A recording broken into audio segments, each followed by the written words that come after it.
Welcome back to STL Live. I'm Sarah Bernard, and we're learning about asbestos with Jeanine Arrighi and Chantez Williams of the City of St. Louis's Department of Health.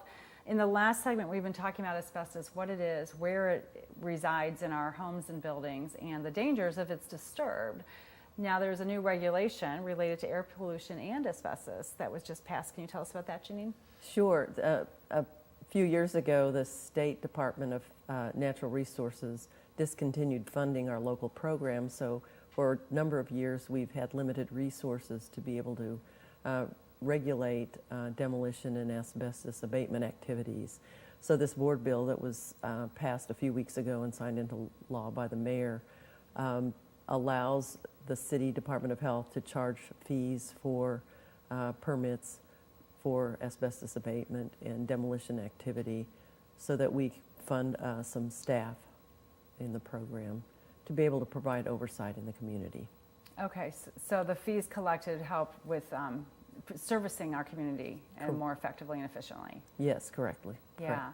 So in asbestos, let's talk about some of the health dangers, because it's something I don't think people really understand how it affects us. And you know, it was commonly used in building materials for many, many years. So what about the dangers? Well, the biggest danger is long-term excessive exposures. We know that construction workers and demolition workers who were exposed to it could get diseases like asbestosis, which is the scarring of the lungs caused by the inhalation of the fibers.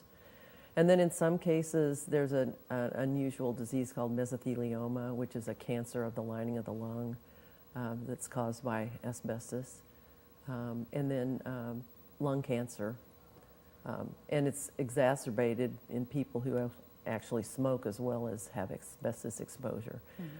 But it's not usually from like a single experience with the asbestos. It's usually something that's repeated over time, over a long period of time. So Chantez, somebody living in a home with asbestos materials, how much at risk are they if they've been there 20, 30 years? But I would say the risk will be minimum as long as the asbestos is intact. Mm-hmm. It's only when it's not intact and the fibers are out and they're in the air that exposure puts you at risk. Is there a way to test for it in your own home? Well, you can test but we'll recommend that you hire a professional, mm-hmm. Not to do it yourself. And a professional can come in and take the necessary precautions and do a test for you. Mm-hmm.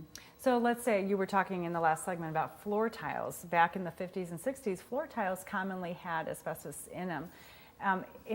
They still exist in many homes, in the basements, for example. If you have floor tiles and let's say they're broken or torn in some places, would that potentially be a risky situation? Somewhat, but actually the fibers are so bound in the asphaltic material generally with floor tile that it's not an extreme hazard, but it's still, you don't want them crumbling up. And so it's better to remove anything that's broken. Right, okay. And there was an incident, Chantez, in the city recently where there was a house fire and there was concern about asbestos potentially being in the air. How is that a typical occurrence in a house fire of asbestos being released into the neighborhood? Well, I will say it all depends on the age of the home and mm-hmm. when some of the things were renovated in the home. Mm-hmm. Okay, it may have been sometimes an older home, but if it's been recently renovated, they may have removed some of the asbestos that's mm-hmm. in that home. And some of the older homes, it depends on the age of the home, mm-hmm. I would say that. But a fire can release asbestos? It is a possibility, yeah. Yes. Okay. So citizens can contact the Department of Health with any questions? Absolutely. Okay, very good. Well, thank you both so much for sharing yet another health issue with us that we need to be aware of. We appreciate you coming and joining us.